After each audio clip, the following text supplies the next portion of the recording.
It was a cold, gray morning in Washington, D.C.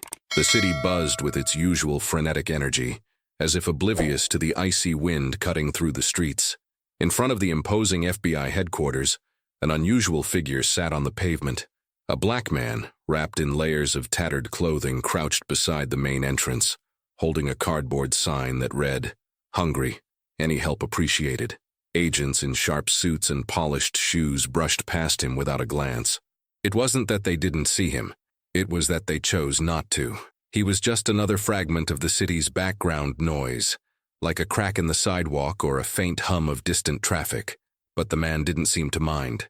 His posture was calm, his gaze steady as he observed the world around him with an unsettling intensity. Not everyone ignored him, though. One man in particular stopped in his tracks, his sharp eyes narrowing on the figure like a hawk spotting prey. Special Agent Richard Cline, a 20-year veteran of the FBI, prided himself on being a man who handled problems without hesitation. Tall, broad-shouldered, and impeccably dressed, Richard was the picture of federal authority. But behind his clean-cut appearance lay an undercurrent of deeply ingrained prejudice. To Richard, the presence of a homeless black man so close to the agency's pristine entrance was not just inconvenient, it was offensive. His jaw tightened as he removed his sunglasses, exposing his icy blue eyes that radiated disdain. He walked toward the man with slow, deliberate steps, his leather shoes clicking against the pavement. "Hey, you!" Richard barked, his voice cutting through the cold air. A few agents glanced over their shoulders but quickly turned away, unwilling to involve themselves. The man looked up, his expression calm, almost detached. His deep-set eyes met Richard's, and for a brief moment, there was silence between them. "You think this is the place to beg?" Richard sneered, pointing at the sign. "You've got the whole damn city to sit in, but you choose here, right at the front door of the FBI?" The man didn't flinch. His voice, rough and measured, emerged like the slow roll of distant thunder. "Just trying to survive." The simplicity of the reply only seemed to agitate Richard further. He let out a harsh laugh, shaking his head as though the man had told a bad joke. "Survive," he repeated, his tone dripping with mockery. "People like you don't survive. You leech. You sit here expecting handouts from those of us who work for a living." The man remained still, his eyes locked on Richard with a steady, almost unnerving gaze. This lack of reaction ignited a fire in the agent, who stepped closer, his towering frame casting a shadow over the seated figure. "What, you got nothing to say now?" Richard spat. "You just gonna sit there and stare at me like you're better than me?" The man didn't respond, but there was something in his eyes that made Richard's blood boil. It wasn't defiance exactly, more like quiet calculation, as though he were assessing the situation, even the agent himself. The silence was unbearable. Richard's hand clenched into a fist at his side as the frustration built inside him. He glanced around and noticed a few onlookers, some agents, some civilians watching from a distance. Their faces betrayed a mixture of unease and morbid curiosity. "This is my city," Richard growled, his voice lower now but seething with anger. "And people like you have no place in it." Before anyone could react, Richard grabbed the man by the collar of his tattered coat and yanked him to his feet with a force that sent the cardboard sign flying. The man stumbled slightly but didn't resist. "You want to survive," Richard snarled. "Here's a lesson in survival." And with that, Richard pulled back his fist and drove it into the man's face. The sickening sound of impact echoed through the entranceway, silencing the murmurs of the onlookers. The man staggered but didn't fall. Blood trickled from the corner of his mouth as he straightened himself, his eyes never leaving Richard's. For the first time, Richard hesitated. There was something about the man's gaze, steady, unyielding, that made him feel uneasy. It wasn't fear. It wasn't even anger. It was as if the man knew something Richard didn't, and the thought sent a shiver down his spine. "What the hell are you doing, Cline?" A sharp voice broke the tension. Lisa Harper, a senior agent and one of the few who dared to challenge Richard, stepped forward. Her piercing eyes darted between Richard and the injured man, her expression a mix of disbelief and disgust. Richard turned to her, his face flushed with both anger and a hint of embarrassment. "Handling a problem," he muttered defensively. Lisa folded her arms, glaring at him. "A problem? He's a human being, not a target for you to punch." She turned her attention to the man, her tone softening. "Are you all right?" The man nodded slowly, wiping the blood from his mouth with the back of his hand. His silence spoke volumes, and the faintest trace of a smile tugged at his lips. Lisa frowned, studying him closely. Something about him didn't add up. Despite his disheveled appearance, there was a quiet dignity in the way he held himself, a confidence that seemed out of place for someone in his position. "If you need help, there's a shelter nearby," Lisa offered gently. "Thank you," the man replied, his voice calm and deliberate. He bent down, picked up his cardboard sign, and returned to his spot on the pavement, as if nothing had happened. Lisa shot one last scathing look at Richard before walking into the building. A few agents whispered among themselves, but no one dared confront him directly. Richard lingered for a moment, his chest rising and falling with uneven breaths. He glanced over his shoulder at the man, who now sat quietly, his piercing gaze fixed on the entrance. Something about that stare sent a chill through Richard, a nagging sense that he'd underestimated this stranger. And on the pavement, the man sat still, wiping his mouth again and studying the movement around him. In his mind, the pieces of a much larger plan were already falling into place. Inside the FBI building, Agent Lisa Harper moved briskly through the marble-lined hallways. She couldn't shake the image of the man outside, his calm demeanor, even after being assaulted. Something about him nagged at her instincts. Lisa had a talent for reading people, a skill honed through years of working undercover, and the man's presence felt intentional. Meanwhile, Richard Cline strode into the open office area, his face set in a scowl. His colleagues glanced up but quickly looked away, sensing his foul mood. Richard thrived on control, both over situations and people, and the encounter outside had left him feeling oddly unsettled. "Rough morning, Cline?" joked Tom Garrity, a junior agent who often tried too hard to ingratiate himself. Richard shot him a glare. "Not now, Garrity," he snapped, storming into his cubicle and slamming the door. Lisa, standing a few feet away, watched him with a mixture of concern and irritation. She had always known Richard to be abrasive, but his behavior lately had crossed a line. The incident outside was just the latest example. Deciding she needed to understand more, Lisa opened her laptop and began looking into security footage of the building's entrance. As she pulled up the video, her brow furrowed. The man's movements on the footage were deliberate but subtle. He wasn't just sitting idly, he was watching, studying. Every passing agent, every detail of the building seemed to draw his quiet attention. Lisa paused the video, leaning closer to the screen. Something about the way he carried himself stood out, but she couldn't put her finger on it. Outside, the man adjusted his position slightly, feeling the weight of Richard's punch linger on his jaw. The pain didn't bother him. It wasn't the first time he'd taken a hit, and it wouldn't be the last. He scanned the crowd around him, noting the faces and movements of everyone who entered and exited the building. To anyone passing by, he was invisible again, just another nameless face in the city. But to him, every moment was calculated. He knew the eyes on him would eventually shift away, and that was when he could focus. A few minutes later, a delivery van pulled up, and a courier stepped out with a stack of packages. The man on the pavement watched carefully, noting the security guard's casual inspection as the boxes were brought inside. He leaned back slightly, his lips curling into the faintest smile. Inside the building, Lisa had switched her focus to another screen, an internal database. She was looking into Richard's recent cases, trying to understand what might be fueling his increasingly hostile behavior. What she found wasn't surprising, but still made her stomach churn. Reports of inappropriate comments during interrogations, complaints from junior agents, and a pattern of targeting minority suspects in investigations. Lisa clenched her jaw. It was one thing to suspect Richard was a bigot. It was another to see it laid out in black and white. She closed the file, exhaling sharply.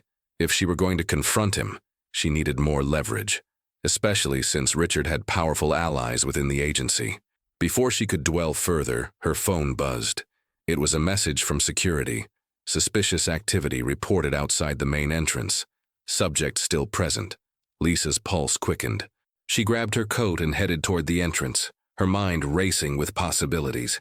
Back outside, the man was still seated, his sign propped up beside him. His face betrayed no emotion as Lisa approached, but his eyes flickered with recognition. She crouched down, lowering her voice. "You've been here for hours," she said, her tone cautious. "What's your angle?" The man tilted his head slightly, studying her. "No angle, just observing." "Observing what?" Lisa pressed. "Everything." The simplicity of his response sent a shiver down Lisa's spine. She glanced around, noticing for the first time just how intently the man seemed to take in his surroundings. "What's your name?" she asked. For a moment the man said nothing. Then he looked at her, his voice low but steady. "Call me John." Lisa frowned. It wasn't a lie exactly, but it wasn't the full truth either. She stood, crossing her arms. "John, if you're not here to cause trouble, I suggest you move along. This isn't the place to hang around unnoticed." The faintest smile touched John's lips. "Maybe I'm not trying to go unnoticed." Lisa's unease deepened. She was about to press further when her radio crackled to life. "Harper, we've got a situation in the West Wing. Need you here now." She hesitated, then nodded to John. "Don't go anywhere," she said firmly, before turning and heading back inside. As Lisa disappeared into the building, John leaned back against the wall, his gaze drifting to the sky. Everything was unfolding as planned. Lisa arrived to find chaos. Several agents were crowded around a conference room, their faces pale. Inside, the table was littered with photos and files, all marked with a single ominous word: confidential. "What's going on?" Lisa demanded. "We've got a breach," said Tom Garrity, his voice shaky. "Someone's been accessing classified files remotely. The system flagged it 5 minutes ago." Lisa's mind raced. "Do we know how they got in?" "No," Tom replied, looking over his shoulder. "But whoever it is, they're good, really good." Lisa's thoughts immediately snapped to the man outside. He couldn't possibly have had anything to do with this, could he? But the timing was too coincidental to ignore. John stood, stretching slightly as if preparing for a long walk. He glanced at his wristwatch, noting the time. The game was in motion, and every piece was falling into place. With one last look at the FBI building, he stepped away from the entrance, disappearing into the crowded streets of Washington. The tension inside the FBI headquarters was palpable. Every agent in the building was on high alert, as the breach investigation consumed the West Wing. Screens displayed streams of encrypted data, while technicians frantically worked to trace the intrusion. Lisa Harper stood near the chaos, her mind racing. The image of the man outside, his calm demeanor even after being assaulted, stuck in her thoughts. Something about him didn't sit right. His presence wasn't random. It felt deliberate, almost planned. She was pulled back to reality by the voice of Tom Garrity, who rushed toward her with a tablet in hand. "Harper, we've traced the breach," he said, his voice tight. "It's connected to a mobile device. The signal came from right outside the main entrance." Lisa's stomach dropped. "Outside? Are you sure?" "Positive," Tom said. "The system flagged it as suspicious activity at the exact time the breach occurred." Lisa didn't waste a second. She turned and headed toward the entrance, her pulse quickening. When she got outside, the spot where the man had been sitting was empty. Lisa scanned the street, frustration bubbling. She grabbed her radio. "Cline, Harper here. I need you to pull all surveillance footage from the last hour. Every angle on the front entrance." Richard's voice crackled back, laced with irritation. "Didn't we already deal with this clown? What the hell are you trying to find?" "Just do it, Cline," Lisa snapped, her tone leaving no room for argument. Back inside, Lisa reviewed the surveillance footage with Garrity. The video showed the man sitting calmly for hours, appearing to observe the flow of agents and activity. But as they zoomed in, a detail caught Lisa's eye. "Pause it there," she said, pointing to the screen. The footage showed the man bending down, seemingly adjusting his sign, but a closer look revealed his hand slipping a small device into the gap between the marble steps of the building. "What the hell is that?" Garrity muttered. Lisa didn't answer. She bolted back to the entrance, pulling on gloves as she moved. Once outside, she crouched near the spot in the video. Her fingers brushed against something metallic, and she carefully extracted a sleek, unmarked device. Holding it up, Lisa studied the object. It wasn't anything she recognized. "This isn't just a breach," she muttered. "This was a setup." Inside, Richard was in his office, stewing over the morning's events. The confrontation with the homeless man, and Lisa's obsession with him, had left him on edge. To him, the entire situation was an affront to his authority. His phone buzzed. He glanced at the screen to see a message from an unknown number. "Look deeper. You'll find what you're looking for." Richard frowned, staring at the text. Against his better judgment, he typed back, "Who is this?" The reply came almost instantly. "Someone who knows the truth about your suspect." Uneasy but curious, Richard turned to the surveillance footage himself. At first, the video appeared unremarkable, but as he watched the man's movements, his calm posture, his sharp gaze, it started to feel disturbingly familiar. Then it hit him. Lisa, meanwhile, handed the device to the tech team for analysis. Minutes later, a technician returned with an explanation. "This isn't just any device," he said. "It's a signal interceptor, state-of-the-art. It can clone and reroute data in real time." Lisa's heart sank. So he was accessing files directly from inside the building? "Not just accessing," the technician replied. "Whoever used this knew exactly what they were looking for." Lisa's thoughts turned immediately to the man's composure. This wasn't a random vagrant. He had training. He had a plan. Elsewhere, the man, no longer in disguise, stepped into a cab, his demeanor completely transformed. Gone was the hunched posture and the tattered clothes. Now he exuded quiet authority, his clean-shaven jawline and sharp features unrecognizable from the morning's events. "Union Station," he said to the driver. The cab weaved through the streets of D.C. as the man checked his watch. A small device in his pocket blinked twice before going dark, signaling that the transfer was complete. He reached into his coat and retrieved a briefcase, the contents of which were the culmination of months of preparation. Lisa's and Richard's paths finally crossed in the West Wing. Lisa held the report on the device in one hand, her face tight with frustration and determination. "I've got something," she said. "So do I," Richard replied, his tone unusually serious. "You're not going to believe who that man really is." Lisa frowned. "What do you mean?" Richard gestured toward his computer screen. "He's not just some vagrant. He's someone with clearance. High clearance. I don't know how, but he knows the system better than anyone in this building."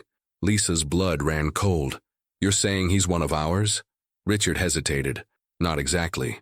But whoever he is, he's had access to information that no civilian should ever get their hands on." Lisa's gaze shifted to the window, her mind spinning. The man's haunting calm, his strategic movements. It all pointed to someone with a background far beyond what they'd assumed. And somewhere on a train speeding south, the man sat quietly, his briefcase by his side. The data he had extracted wasn't just a random collection of files.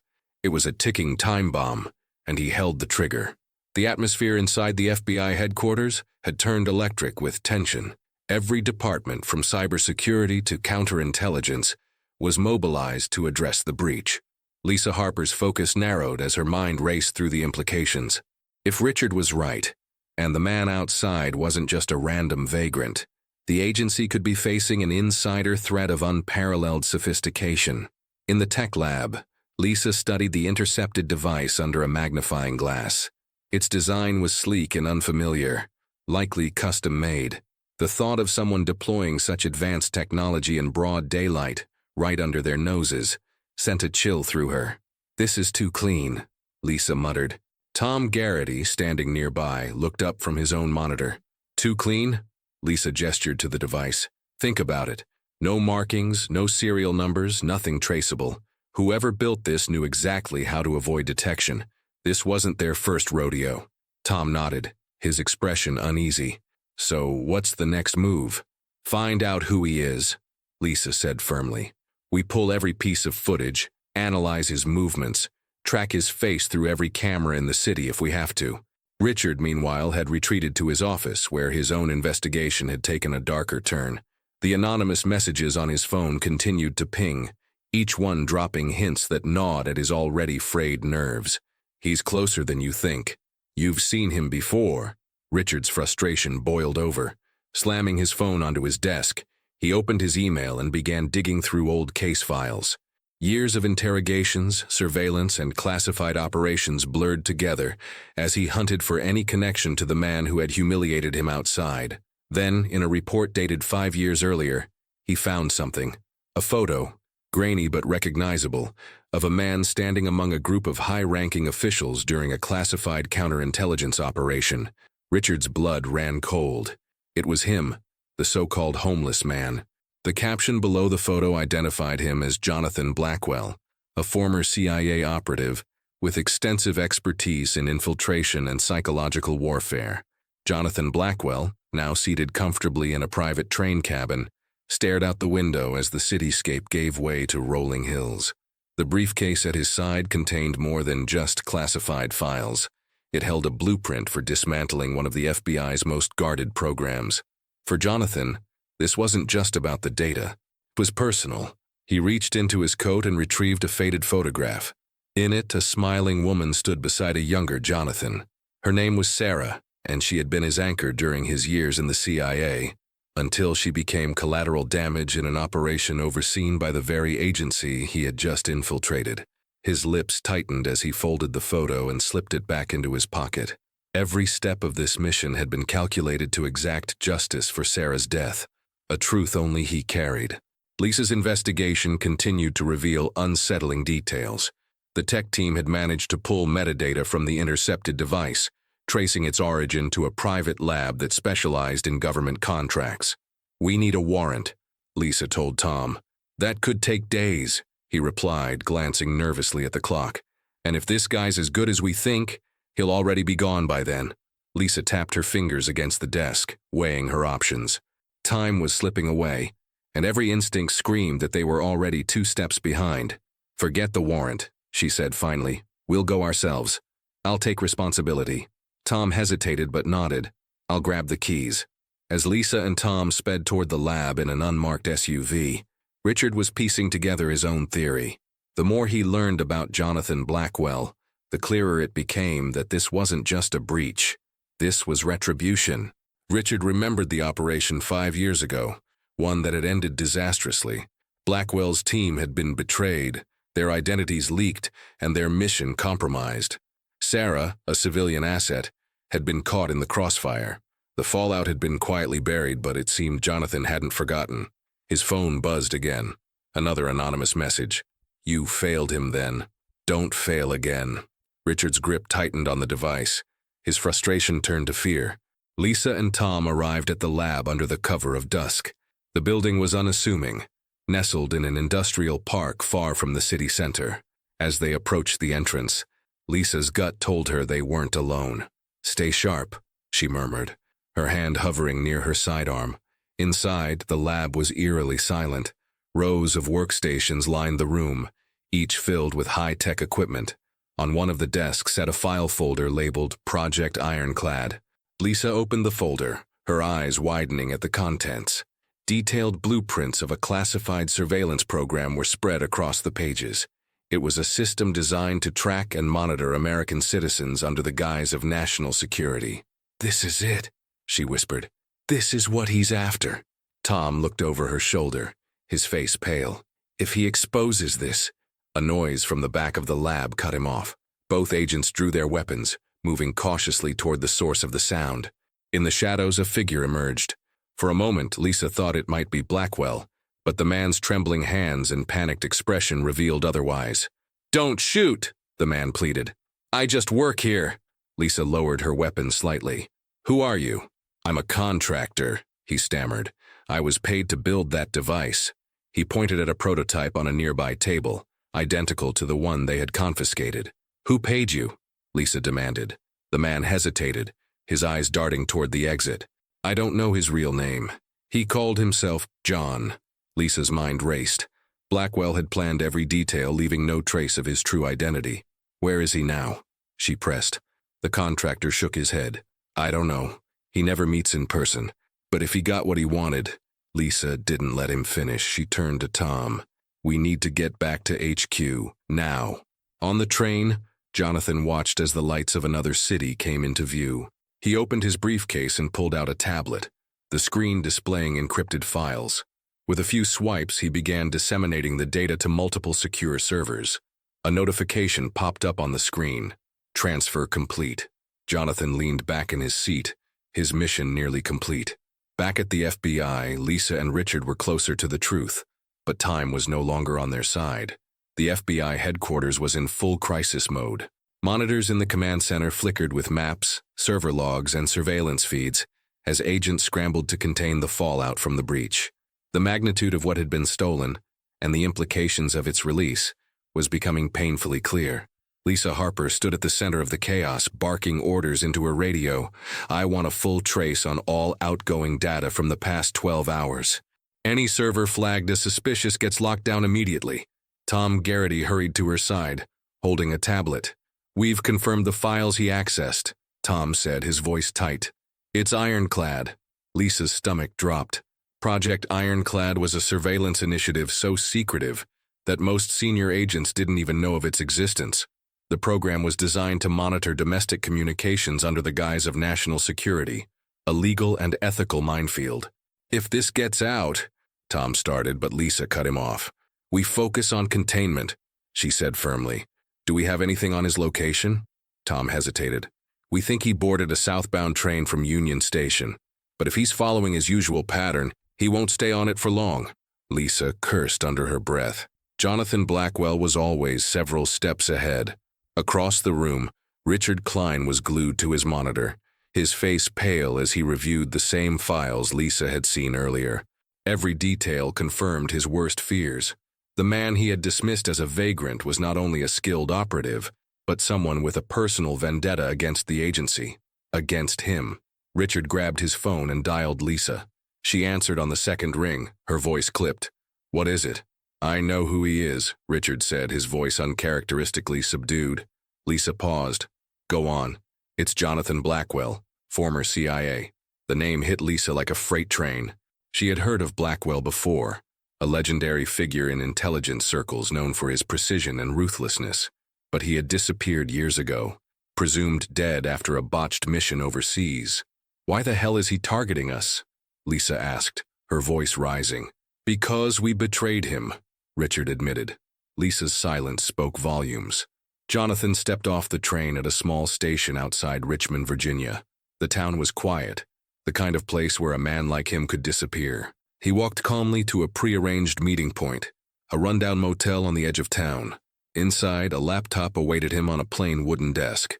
Jonathan opened it and began executing the final stage of his plan. With a few keystrokes, he initiated a live upload of the Ironclad files to a secure server. From there, they would be sent to multiple independent journalists and watchdog organizations around the world. As the progress bar inched forward, Jonathan's focus remained unshaken. A sudden noise outside the motel caught his attention, the faint crunch of gravel underfoot. Jonathan's hand moved instinctively to the pistol hidden beneath his jacket. He stood, his movements precise and deliberate, and positioned himself near the door. Lisa and Richard were en route to Richmond, following a tip from a surveillance ping near the train station. The tension between them was palpable as the SUV sped down the highway. "This is your fault," Lisa said, breaking the silence. Richard turned to her, his expression dark. "Excuse me? You let your ego get in the way. If you hadn't escalated things this morning, we might have had a chance to stop him before he got this far." Richard's jaw tightened. "You think this is about my ego? This man has been planning this for years. You think he just decided to act because I roughed him up?" Lisa glared at him. "That wasn't just roughing him up. You assaulted him, and now we're paying for it." Before Richard could respond, the radio crackled to life. "Units near Richmond, we have an address on the suspect. Motel on Route 27. Proceed with caution. Target is considered armed and extremely dangerous." Lisa grabbed the radio. "This is Harper. We're 5 minutes out." Jonathan watched through a crack in the curtains as unmarked SUVs pulled into the motel parking lot. He counted 4 agents, their movements methodical as they secured the perimeter. He knew it wouldn't take long for them to breach the room. His laptop beeped softly. The upload progress bar at 92%. Almost there. Jonathan took a deep breath, his mind racing through every scenario. He wasn't afraid of being caught. What mattered was finishing the mission.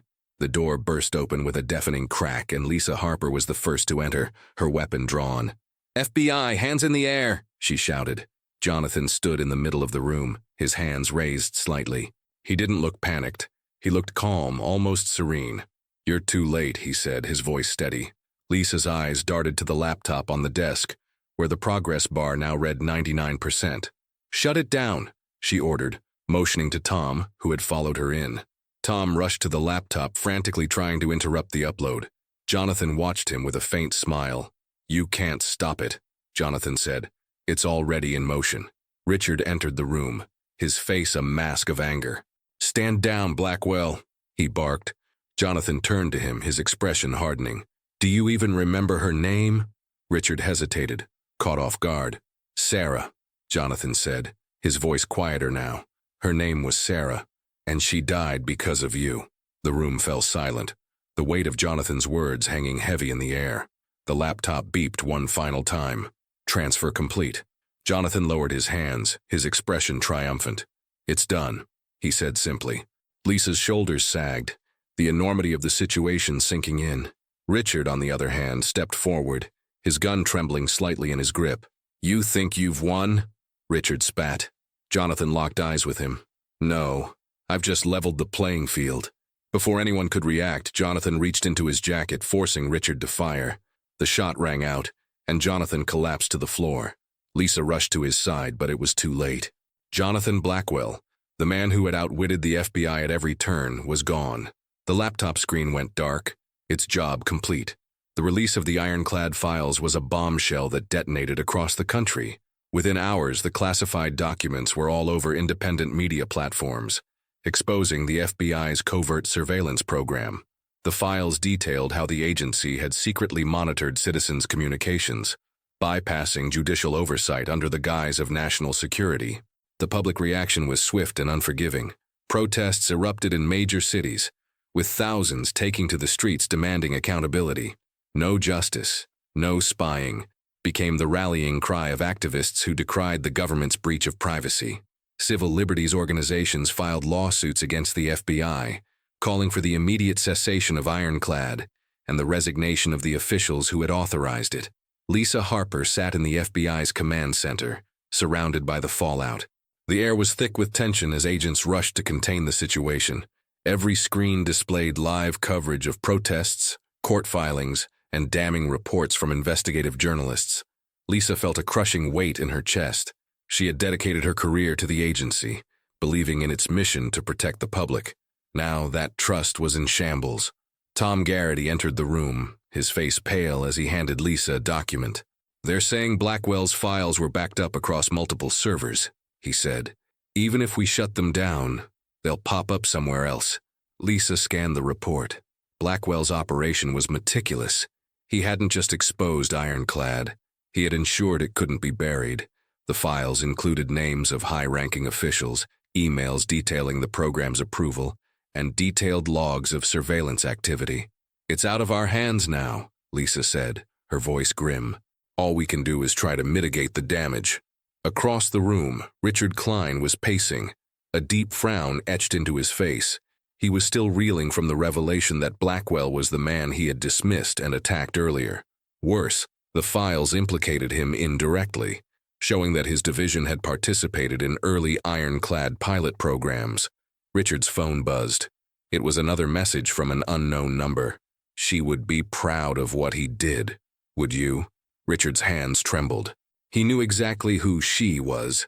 Sarah, the civilian asset who had died in the operation that had destroyed Blackwell's team. He had buried her memory for years, rationalizing her death as an unfortunate consequence of war. But now, her name was a specter he couldn't escape. As the FBI scrambled to rebuild its credibility, Congress announced hearings to investigate the scandal. Several senior officials resigned, including Richard's direct supervisor, leaving the agency in disarray. Lisa prepared her testimony for the upcoming hearings, knowing she'd be walking a tightrope.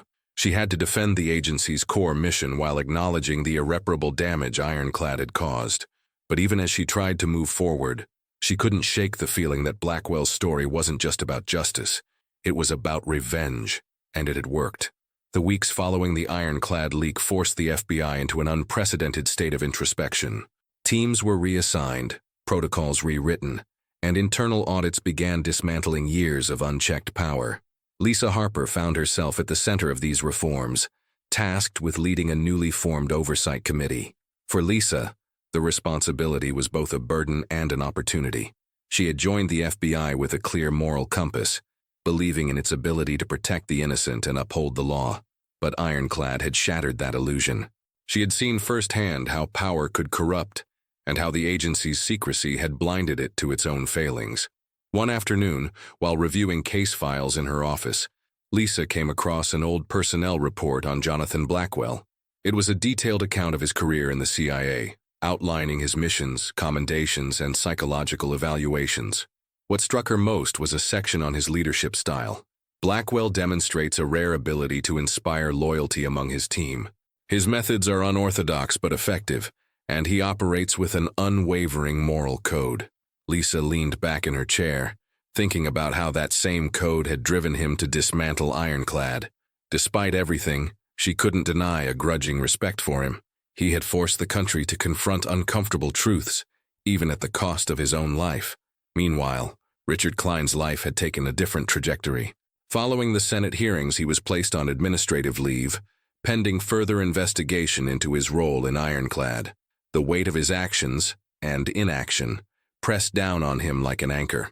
One night, sitting alone in his dimly lit apartment, Richard opened a file he had avoided for years. Sarah's case.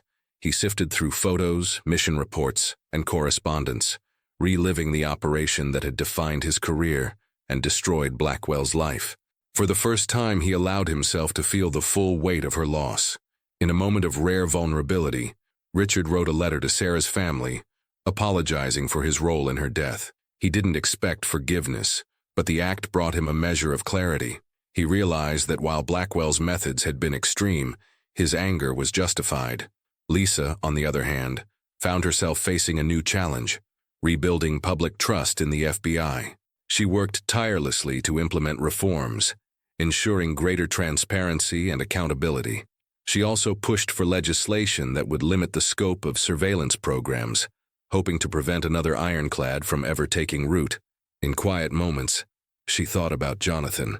His legacy wasn't just the files he had exposed, it was the changes his actions had forced. Lisa resolved to honor that legacy, even if it meant walking a harder path. The Senate hearings were the climactic stage of the Ironclad fallout, with the nation's attention glued to every word spoken in the chambers. Lisa Harper sat at the witness table, her FBI badge clipped to her blazer, a tangible reminder of the institution she was fighting to reform. Cameras flashed as she raised her right hand and took the oath, preparing to answer the senator's questions.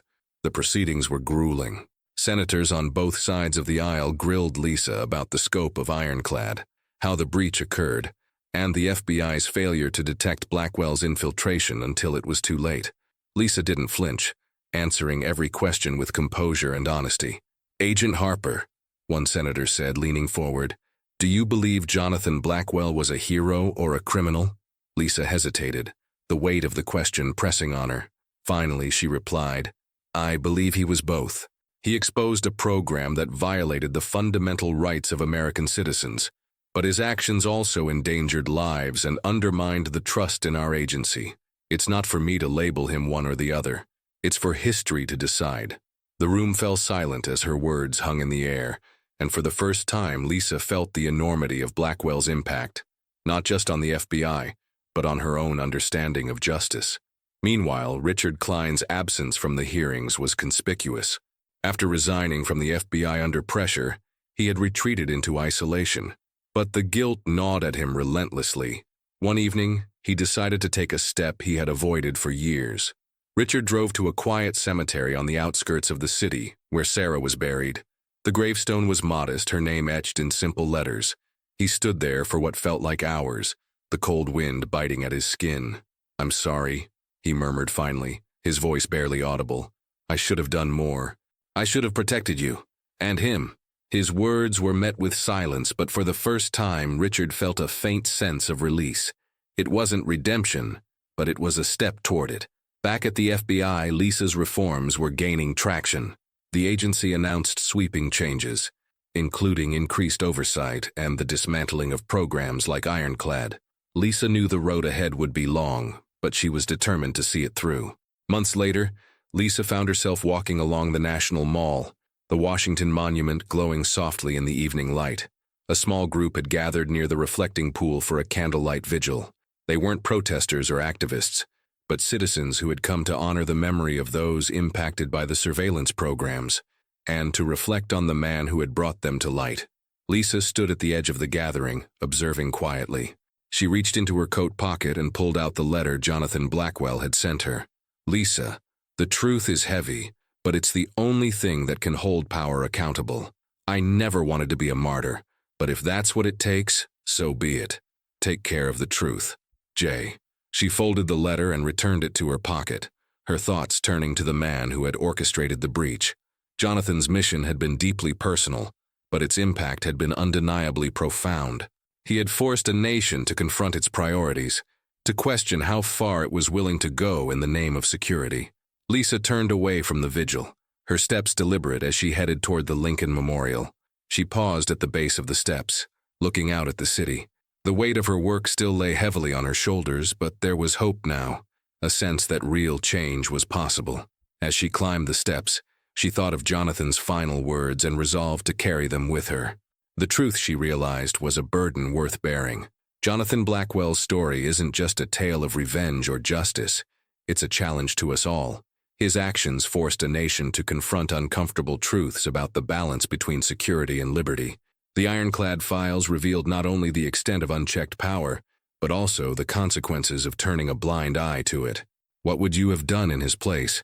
Could you have taken the same risks knowing the cost might be your life, your reputation, and your legacy? These are not questions with easy answers, but they are ones we must ask ourselves if we are to hold our systems accountable. The lessons from Jonathan's mission are clear. Power, left unchecked, will always expand to fill the space it's given. Surveillance programs like Ironclad don't begin with sinister intent.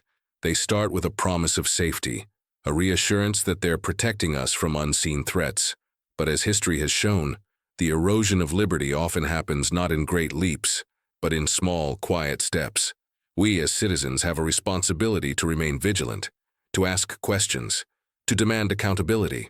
The mechanisms of democracy depend on an informed and engaged public, one that refuses to accept secrecy as a substitute for safety. Jonathan's mission was deeply personal, driven by the loss of someone he loved and the betrayal of an institution he once served. But his actions resonate far beyond his own story. He reminds us that change often comes at a great cost, and those who challenge the status quo rarely live to see the fruits of their labor. So what can we do? First, educate yourself about the systems and policies that govern surveillance and personal freedoms. Support organizations that advocate for transparency and civil liberties. Second, hold your representatives accountable. Ask them where they stand on issues of privacy and oversight. Third, share stories like Jonathan's, not just fictionalized accounts, but real examples of whistleblowers and activists who risk everything to protect the public's right to know. Jonathan Blackwell's story may be over, but his message is not. The fight for justice and transparency is ongoing, and it requires all of us to participate. The question isn't whether we have the power to make a difference, it's whether we have the courage to use it. What side of history will you stand on?